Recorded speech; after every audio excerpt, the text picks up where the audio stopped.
I mean, like, I keep getting questions about Ergo and like that sort of thing. Like the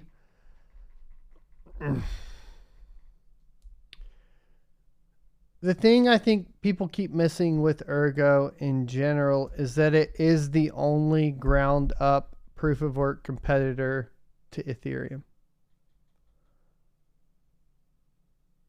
Let me repeat that because it's extremely significant. Like, we just had some really big shit go down with Ethereum. What is Ergo? Ergo is the only ground up competitor that is proof of work for Ethereum.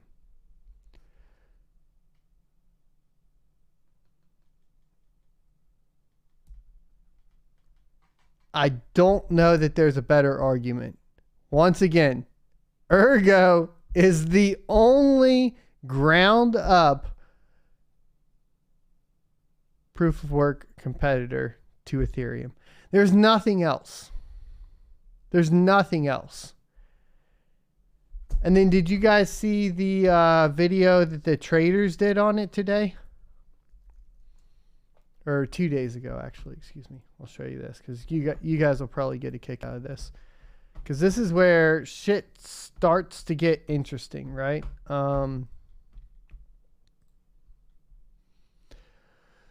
Max Maher, who, look, take for what you will, because I'm not like a huge fan of trading channels, but he makes some extremely good points. Hey, finally a sub. First sub of the day.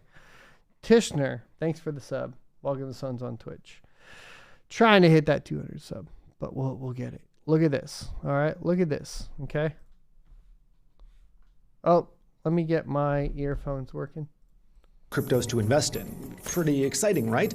Well, I'd be lying if I said that. But what if I told you I've spent hours poring over coins that have 100x, searching for similarities, building a research report, hitting dead ends, and finally finding a token that just might blow up? That's more believable. And exactly what I did. So I started my searching, and right away, I was hit with a kind of surprise. See, 100x's in cryptos are talked about a lot, but aren't actually that common. Most of the coins that have truly increased that dramatically are coins you've likely heard of. Out of the top 15 coins by market cap, most have increased by 100-fold to their all-time highs, the only exception being AVAX and CRO. The FTT token did 102x, Cardano 179, XRP 1300, and then we get a bit crazy with Ethereum going up 11,000 times. Shiba increased 1 million-fold, and of course Bitcoin increased 22 million x. This blew my mind. That means $1 invested into Bitcoin in the beginning became worth 22 million at its peak. By the way, this entire research report will be available for members of Finova, formerly Patreon. On Finova, you'll find reports like this, live coaching every day, access to all of my investments in real time,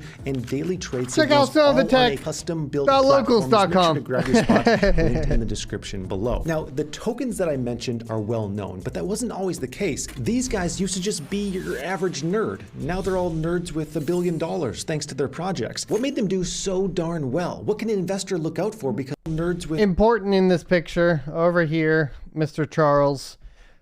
So if you want to look at the evolution of what's been going on, you got Vitalik over here, right? Who this guy worked with over here, Mr. Charles Hoskinson. Charles Hoskinson started Cardano, who worked with Kushti from Ergo. I want you to pay attention to that because that's extremely important too. $1 billion thanks to their projects. What made them do so darn well? What can an investor look out for because there will surely be new tokens added to the 100x club a year from now and new billionaires made? I began my digging. And the next surprising piece was the start date didn't seem to matter a whole lot. Like, sure, Bitcoin and Ethereum have been around a while, but Dogecoin came out in 2013. That 8,000x'd. Shiba came out in 2020. That millionx'd. BNB launched in 2020 and is now one of the largest coins in the world. XRP launched 8 years earlier and is half the size. This told me that a new project can do well very quickly. The next question is, what type of token does the best? DeFi, gaming, adults only tokens? Well, looking at these 15, they all essentially fall into 3 categories. Layer 1 and 2 coins, meaning they're blockchains where apps can be built on top. Exchange coins, meaning they have utility on a crypto exchange. So I think like a lot of what he says does get a little confused because layer 2 is like,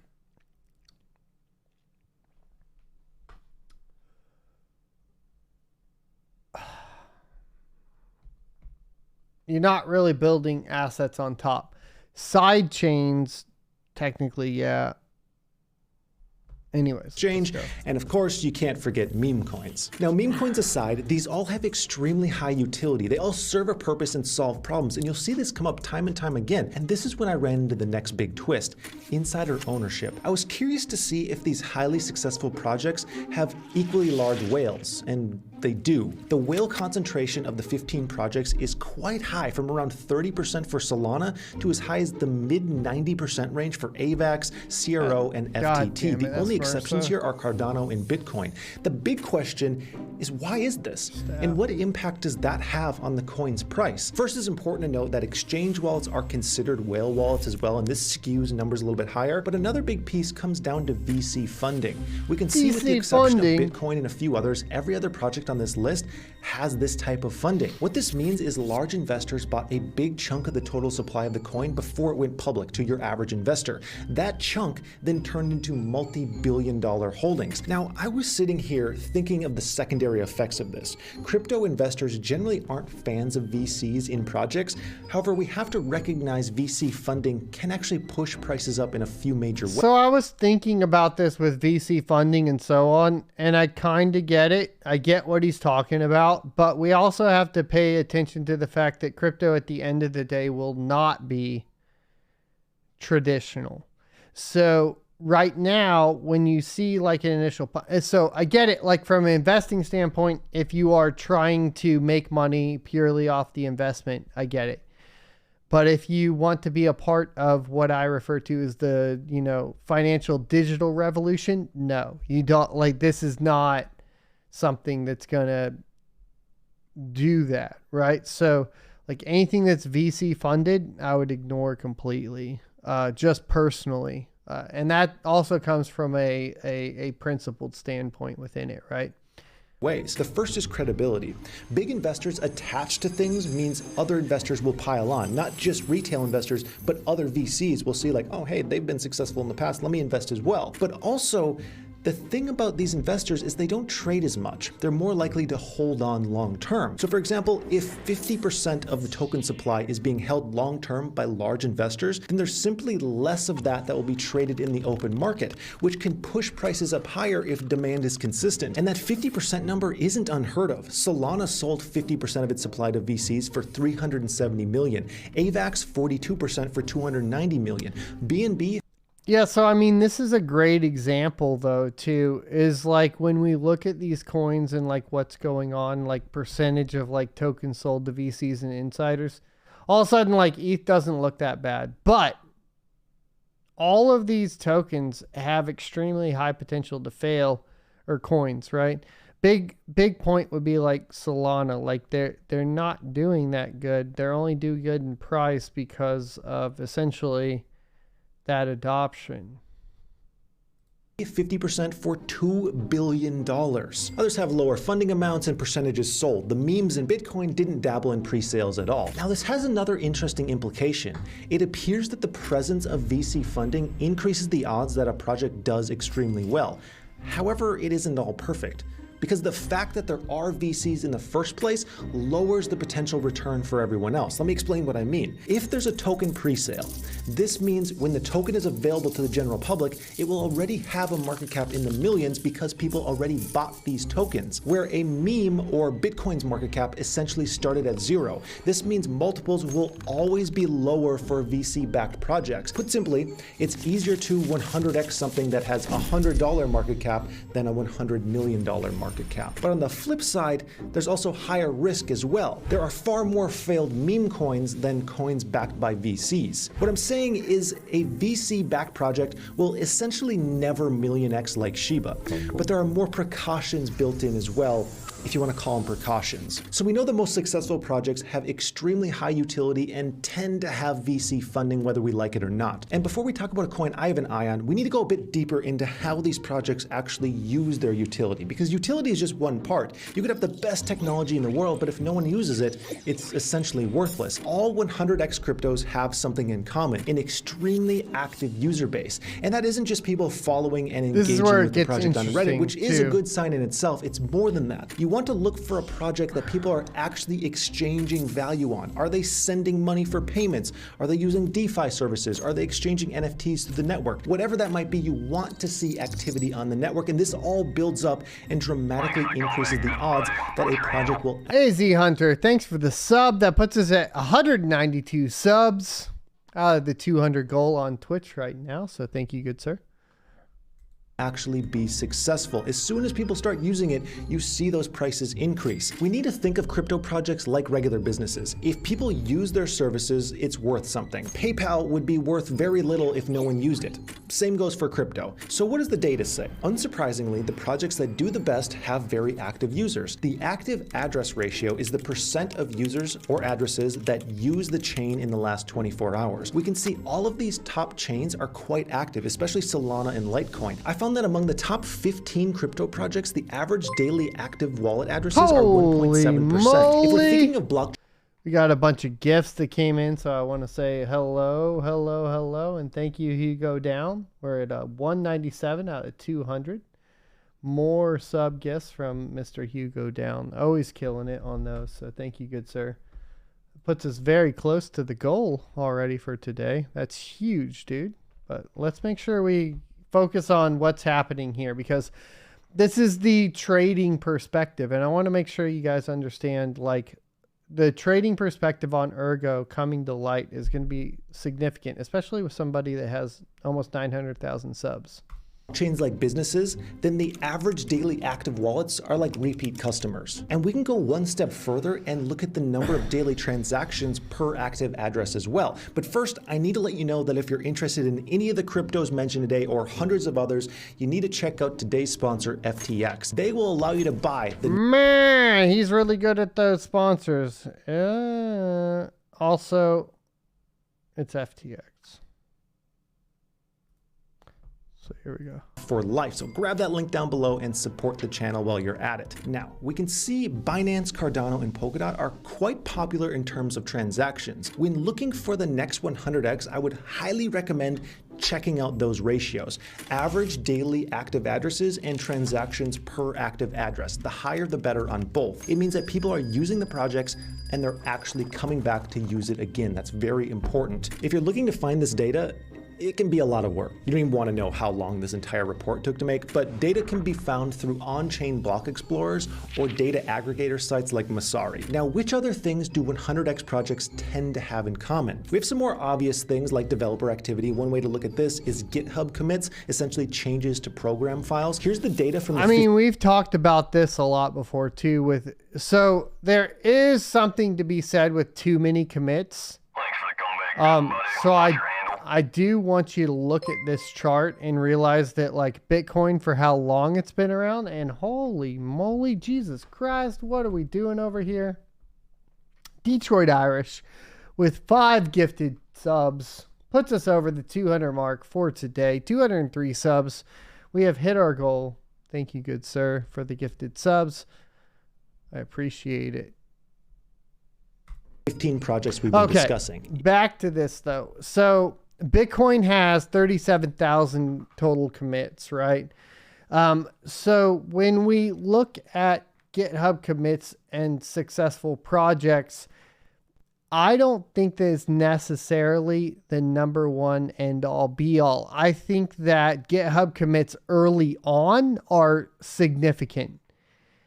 So what do I mean by that? Well, we could go to, like, let's say, for example, let me think here for a second. So we'll go to Ergo, right? Ergo, GitHub. And we could plug into the primary Ergo GitHub. And it's really not so much about the total amount of commits, but the time in which the commits are made, right? So you see like on a GitHub commit or whatever, you have like 5 days ago, right? So you're getting frequent updates. But if you compared that to like, I don't know, a dead coin, right? Maybe like, I hate to do this. I know Verge just did an update, but you can see here that you have really, really old commits. Maybe a better one would be like Ryo, right? So let's do Ryo.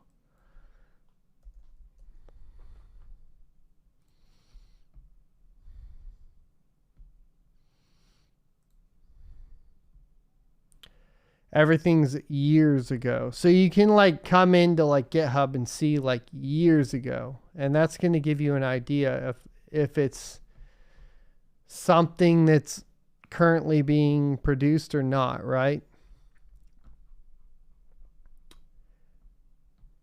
Hey, Mike, man. What's going on, man? Thanks for the sub, dude. And geriatric pancake. Or, oh, not geriatric pancake. It's supposed to be general pancake. Thanks for the sub. Geriatric pancake. I'm not dyslexic. You're dyslexic. Get over it. It's just important to note that this data is not perfect because not all commits have equal importance. Some projects are insanely active like Cardano, others won't have meaningful data like Binance or Solana. What you really want to know is, are people actively working on this thing? No. So he's right. And are they being actively working on it? The reason why this is a big deal on Binance Smart Chain, for example, is because guess what? This means that they are hidden, right? They're controlled. They're private. They're not open source. This is bad. All right. So let's not conflate that. Won't have meaningful data like Binance or Solana. What you really want to know is, are people actively working on this thing? For smaller projects, you'll likely need to go into their Telegram or Discord groups. And there you can actually talk to project representatives who can give you more context on what the team is actually up to. One of my favorite things to look for is a highly responsive team. In my opinion, the least you can do is respond to your investors, and I love when projects actually do that. But beyond this, there are a few nuanced things I noticed between these projects. First, their mission is generally clear and easy to understand. If a project can't articulate what it's actually attempting to do, they're going to lose investors. Look for well-defined goals in any of your investments. Second, they're attempting to solve big problems. The most money will always go to the projects that have the biggest ambitions and, of course, the team to back up those ambitions. And third, the community loves them. Cryptos need strong goodwill from the community to survive. None of these projects are yet producing enough value to justify them as value investments. I don't know that I agree with that. In case in point, as another habit brought up, said, now do Raven. But like, no, like Raven has a strong community, and I don't necessarily think that that's the end all be all, or even necessarily a large contributing factor. They're all speculation to some degree, and because of that, unless that community is technically savvy enough to actually bring to fruition some sort of front end for retail users to interact with. Need a community that is willing to stick things out long term. Now, from here, I want to take these criteria and look at a project I suspect to be undervalued. Ergo. Starting off with the basics, there was no token allocation to VCs or insiders in the beginning. This is a layer 1 blockchain with a smart team, strong community, and good tech behind it. But they haven't been able to break into the mainstream just yet. In terms of active address ratio, Ergo is above average when compared to the top 15 cryptos we discussed, and this is despite having a far smaller market cap. And Ergo's number of transactions per active address is comparable to, but slightly lower than the average over the 15 largest crypto tokens. This is one of those projects who checks just about every box, except they just need a marketing push to really get things going and grow their user base even further. And the lack of VC funding, which is nice to see as an investor, is also a bit of a double-edged sword. On the one hand, the project is much more fair and decentralized, but on the other hand, they don't have the same amount of money that a VC-backed company gets to spend on things. And see, this was like one of the, I think like in the interview with Daniel Keller where him and I butted heads. I think he even went to the point of saying, you know, calling bullshit on if any part of the project is centralized, then you have to say the entire project is centralized and you shouldn't use decentralization as an advertisement ploy, right? So when I look at that, I automatically think about that portion of it, right? So if there's VC funding, you get the quick burn, right? You get the quick increase of essentially the price of the coin or whatever, but you don't necessarily get the longevity. You don't necessarily get the store of value behind it. Like marketing, which can slow growth like we're seeing. So in summary, when looking for the next 100x project, I highly recommend keeping an eye out for projects, ideally layer ones with huge goals and a team. Layer ones are important. I do completely agree with that. I think your investment strategies and not financial advice, or my investment strategies, would be along the line of layer ones and not layer twos or layer threes, right? Well, obviously not layer threes, because at that point you're getting centralized exchanges, but definitely not even layer twos. Layer ones that are built from the ground up. This is important because what are we? We're proof of work. That's what we are. What are we looking for in proof of work? A replacement for Ethereum. What is a replacement for Ethereum that competes with Ethereum and has all of that from the ground up? Well, we are looking at essentially Ergo. And no, Ravencoin doesn't count because Ravencoin is a fork of what? Bitcoin.